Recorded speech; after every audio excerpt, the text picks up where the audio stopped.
नमस्कार दोस्तों, स्वागत है आप सभी का आपके अपने YouTube चैनल श्याम जी के जीएस पॉइंट यूट्यूब चैनल पर। आज की इस वीडियो में एसएससी जीडी अपनी पिछली विभिन्न प्रतियोगी परीक्षा में मध्यकालीन भारत से जितने भी प्रश्न पूछे आज की इस वीडियो में मैं आपको कराने वाला हूं। तो आज की इस वीडियो में आपको मध्यकालीन भारत से 40 प्रश्न कराने वाला हूं। तो अगर आपको ये वीडियो पसंद आए तो प्लीज़ वीडियो को एक लाइक कर देना। चैनल को आपने अभी तक सब्सक्राइब नहीं किया होगा तो चैनल को आप जरूर सब्सक्राइब कर लीजिएगा और इस पेट्टा सेट को आप अपने सभी दोस्तों के पास जरूर पहुंचा देना जो आपके साथ एसएससी जीडी भर्ती परीक्षा 2024 की मन लगा करके तैयारी कर रहे हैं। तो सिलेक्शन आपको जब भी मिलेगा जब आप लगातार प्रैक्टिस सेट करते रहोगे। तो प्रैक्टिस सेट एक ऐसा जरिया होता है जिससे हमें पता चल पाता है कि हमारी तैयारी कैसी चल रही है। तो इस प्रैक्टिस सेट को आप अपने सभी दोस्तों के पास जरूर शेयर करना और उनसे चैनल को सब्सक्राइब करने के लिए ज़रूर बोलना। तो चलिए शुरू करते हैं। तो पहला प्रश्न है आपके सामने कि शिवाजी के आध्यात्मिक गुरु कौन थे। तो कौन थे? तो शिवाजी के आध्यात्मिक गुरु थे दादा कोंडदेव। कौन से थे? दादा कोंडदेव। एक का आंसर ऑप्शन संख्या ए हो जाएगा। प्रश्न संख्या 2 है आपके सामने कि ताजमहल का मुख्य स्थापत्यकार कौन था। तो कौन था? तो ताजमहल का जो मुख्य स्थापत्यकार था वो था उस्ताद अहमद लाहौरी। कौन? उस्ताद अहमद लाहौरी। 2 का आंसर ऑप्शन संख्या बी हो जाएगा। प्रश्न 3 है आपके सामने कि कौन सा आक्रमणकारी तख्ते ताउस को भारत से लूटकर ईरान ले गया। तो कौन ले गया था? तो नादिर शाह। नादिर शाह ये ऐसा आक्रमणकारी था जो तख्ते ताउस को भारत से लूट करके ईरान ले गया था। 3 का आंसर ऑप्शन संख्या बी हो जाएगा।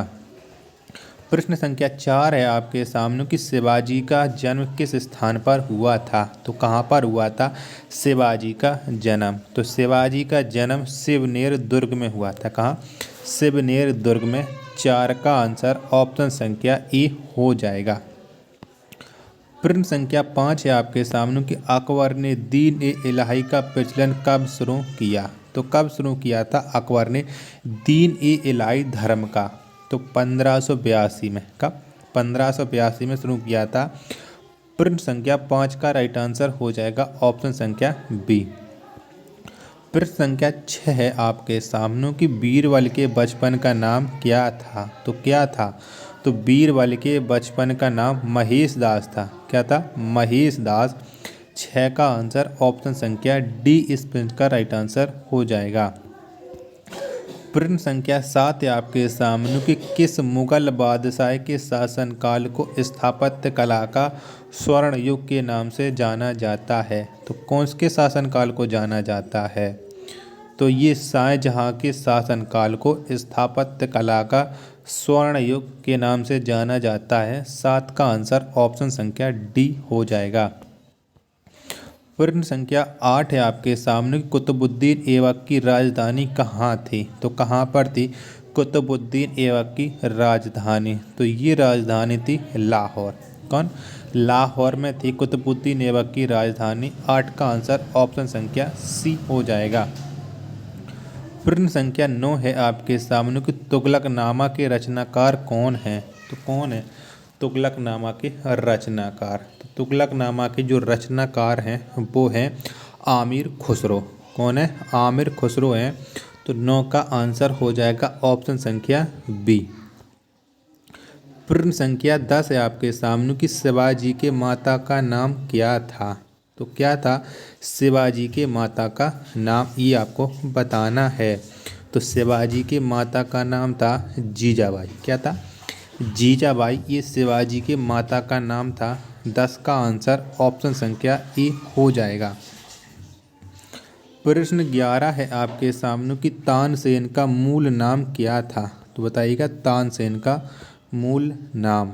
तो तानसेन का मूल नाम था रामतनु पांडे। कौन? रामतनु पांडे। 11 का आंसर ऑप्शन संख्या बी हो जाएगा। प्रश्न संख्या 12 है आपके सामने कि शिवाजी का राज्याभिषेक किसने करवाया था। तो किसने करवाया था शिवाजी का राज्याभिषेक? तो ये गंगा भट्ट ने। किसने? गंगा भट्ट ने शिवाजी का राज्याभिषेक करवाया था। 12 का आंसर ऑप्शन नंबर ए हो जाएगा। प्रश्न संख्या 13 है आपके सामने कि मोहम्मद गौरी ने किसको प्रथम अक्ता प्रदान किया था। तो किसको किया था? मोहम्मद गौरी ने। तो मोहम्मद गौरी ने जो प्रथम अक्ता प्रदान किया था वो कुतुबुद्दीन ऐबक को किया था। किसे? कुतुबुद्दीन ऐबक को। 13 का आंसर ऑप्शन संख्या बी हो जाएगा। प्रश्न 14 है आपके सामने कि तानसेन का मकबरा कहाँ पर स्थित है। तो कहाँ पर है तानसेन का मकबरा? तो ये है ग्वालियर में। कहाँ? ग्वालियर में है तानसेन का मकबरा। 14 का आंसर ऑप्शन संख्या डी हो जाएगा। प्रश्न संख्या 15 है आपके सामने कि मयूर सिंहासन पर बैठने वाला अंतिम मुगल शासक कौन था। तो कौन था मयूर सिंहासन पर बैठने वाला अंतिम मुगल शासक? तो ये मोहम्मद शाह था। कौन? मोहम्मद शाह था। 15 का आंसर ऑप्शन संख्या सी हो जाएगा। प्रश्न 16 है आपके सामने कि जहांगीर का मकबरा कहाँ में स्थित है, यानी जहांगीर का मकबरा कहाँ पर है। तो जहांगीर इनका जो मकबरा है वो शहादरा में है। कहाँ पर? शहादरा में। 16 का आंसर ऑप्शन संख्या बी इस प्रश्न का राइट आंसर हो जाएगा।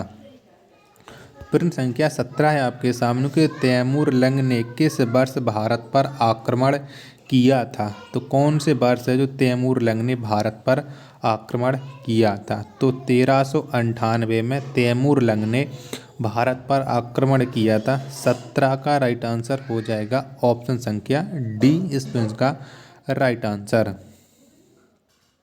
तो प्रश्न संख्या 18 है आपके सामने कि शिवाजी के संरक्षक कौन थे। तो कौन थे?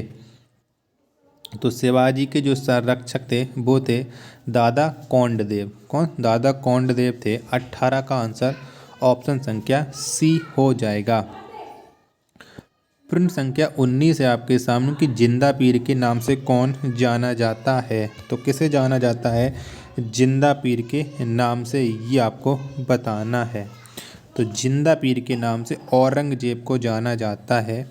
19 का आंसर ऑप्शन नंबर डी हो जाएगा। प्रश्न संख्या 20 है आपके सामने कि शिवाजी के साम्राज्य की राजधानी कहाँ थी। तो कहाँ पर थी शिवाजी के साम्राज्य की राजधानी? तो शिवाजी के साम्राज्य की राजधानी रायगढ़ थी। कहाँ? रायगढ़ थी। 20 का आंसर ऑप्शन संख्या डी इस प्रश्न का राइट आंसर हो जाएगा। प्रश्न संख्या 21 है आपके सामने कि किस मुगल बादशाह को शाह बेखबर के नाम से जाना जाता है। तो कौन से मुगल बादशाह को शाह बेखबर के नाम से जाना जाता है? तो ये जाना जाता है बहादुर शाह प्रथम को। 21 का आंसर ऑप्शन संख्या ई हो जाएगा। प्रश्न संख्या 22 है आपके सामने कि किस मुगल बादशाह को रंगीला बादशाह के नाम से जाना जाता है। तो किसे जाना जाता है? तो रंगीला बादशाह के नाम से मोहम्मद शाह को जाना जाता है। प्रश्न संख्या 22 का आंसर ऑप्शन संख्या सी हो जाएगा। प्रश्न संख्या 23 है आपके सामने कि अष्टप्रधान मंत्री परिषद किसके शासनकाल में थी। तो किसके शासनकाल में थी? तो अष्टप्रधान मंत्री परिषद ये शिवाजी के शासनकाल में थी। किसके? शिवाजी के में थी। 23 का आंसर ऑप्शन संख्या डी हो जाएगा। प्रश्न संख्या 24 है आपके सामने कि मुमताज महल का दूसरा नाम क्या था। क्या था? तो मुमताज महल का जो दूसरा नाम था वो था अर्जुमंद बानो बेगम। क्या? अर्जुमंद बानो बेगम। 24 का आंसर ऑप्शन संख्या ए। प्रश्न संख्या 25 है आपके सामने कि जयपुर शहर की स्थापना किसने करवाया था, यानी जयपुर शहर को किसने बसाया था। तो इसे सवाई राजा जयसिंह ने बसाया था। 25 का आंसर ऑप्शन संख्या बी हो जाएगा। राजा सवाई जयसिंह ने जंतर मंतर की स्थापना कितने स्थानों पर करवाई थे, यानी कौन कौन से जगह पर या कौन कौन से स्थान पर जंतर मंतर की स्थापना राजा सवाई जयसिंह के द्वारा की गई है। तो ये स्थापना की गई है 5 स्थानों पर। 26 का आंसर ऑप्शन संख्या ई इस प्रश्न का राइट आंसर हो जाएगा। और सबसे ज़्यादा आप दिल्ली का जंतर मंतर और एक जगह का और है यानी जयपुर का जानते हो, बाकी के 3 जगह का नाम और बताइएगा। प्रश्न संख्या 27 है आपके सामने कि पानीपत की तृतीय युद्ध के समय पेशवा कौन था। तो कौन था जब पानीपत का तृतीय युद्ध हुआ, तो उस समय पेशवा बालाजी बाजीराव थे। यानी 27 का जो आंसर होगा वो हो जाएगा ऑप्शन संख्या बी, इस प्रश्न का राइट आंसर। प्रश्न संख्या 28 है आपके सामने कि लंपट मूर्ख के नाम से किसे जाना जाता है। तो किसे जाना जाता है लंपट मूर्ख के नाम से। तो जहांदार सहाय को जाना जाता है लंपट मूर्ख के नाम से।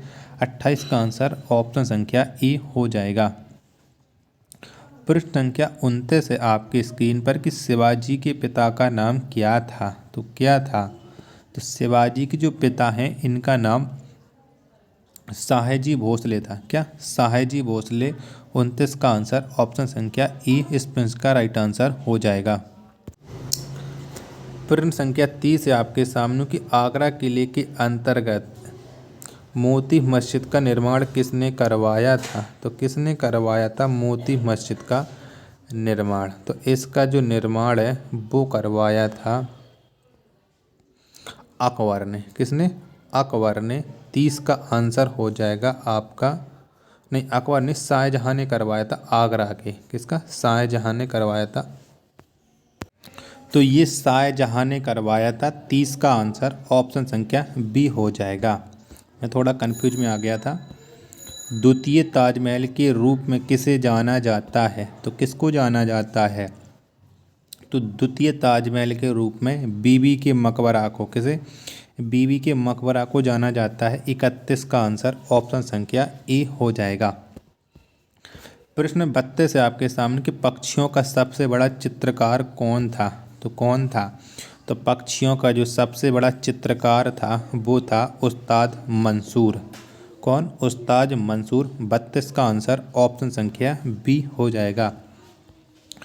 प्रश्न संख्या 33 है आपके सामने कि अकबरनामा के रचनाकार कौन हैं। तो कौन है अकबरनामा के रचनाकार, तो ये हैं अबुल फजल। कौन है, अबुल फजल। 33 का आंसर ऑप्शन संख्या ए हो जाएगा। प्रश्न 34 है आपके सामने कि दिल्ली के लाल किले में मोती मस्जिद का निर्माण किसने करवाया था। तो किसने करवाया था दिल्ली के लाल किले की मोती मस्जिद का निर्माण। तो इसका है जो निर्माण वो अकबर ने करवाया था। 34 का आंसर ऑप्शन संख्या बी हो जाएगा। प्रश्न संख्या 35 है आपके सामने कि नौरोज त्योहार पर प्रतिबंध किसने लगाया था। तो किसने लगाया था नौरोज त्योहार पर प्रतिबंध, तो ये लगाया था औरंगजेब ने। 35 का आंसर ऑप्शन नंबर डी हो जाएगा। प्रश्न संख्या 36 है आपके सामने कि बहादुर शाह जफर की मृत्यु कहाँ पर हुई। तो कहाँ पर हुई थी, तो बहादुर शाह जफर इनकी जो मृत्यु है वो रंगून जेल में हुई थी। कहाँ पर, रंगून जेल में। 36 का आंसर ऑप्शन संख्या ए हो जाएगा।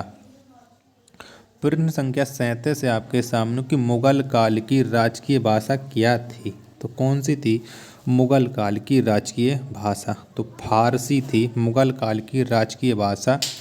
प्रश्न संख्या 37 का आंसर ऑप्शन संख्या सी हो जाएगा। प्रश्न 38 है आपके सामने कि किस मुगल बादशाह को घृणित कायर कहा जाता है। तो किसको कहा जाता है घृणित कायर, ये आपको बताना है। तो फर्रुखसियार को, किसे, फर्रुखसियार को कहा जाता है घृणित कायर। 38 का आंसर ऑप्शन संख्या बी हो जाएगा। प्रश्न 39 है आपके सामने कि नादिर शाह जिस समय दिल्ली पर आक्रमण किया था उस समय मुगल वंश का शासक कौन था। तो कौन था, तो उस समय मुगल वंश का जो शासक था वो मोहम्मद शाह था। 39 का आंसर ऑप्शन संख्या बी हो जाएगा। प्रश्न संख्या 40 है आपके सामने कि शिवाजी का अंतिम आक्रमण किस पर था। तो किस पर था शिवाजी का अंतिम आक्रमण, तो ये कर्नाटक के विरुद्ध था। 40 का आंसर ऑप्शन संख्या डी हो जाएगा। प्रश्न संख्या 41 है और लास्ट प्रश्न है आज के पेट्टा सेट का कि शिवाजी को औरंगजेब ने कैद करके कहाँ पर रखा था। इस प्रश्न का आंसर आप कमेंट बॉक्स में बताइएगा। वीडियो पसंद आई हो तो वीडियो को लाइक कमेंट चैनल को सब्सक्राइब करना ना भूलें। मिलते हैं अपन नेक्स्ट वीडियो में, तब तक के लिए धन्यवाद। जय हिंद।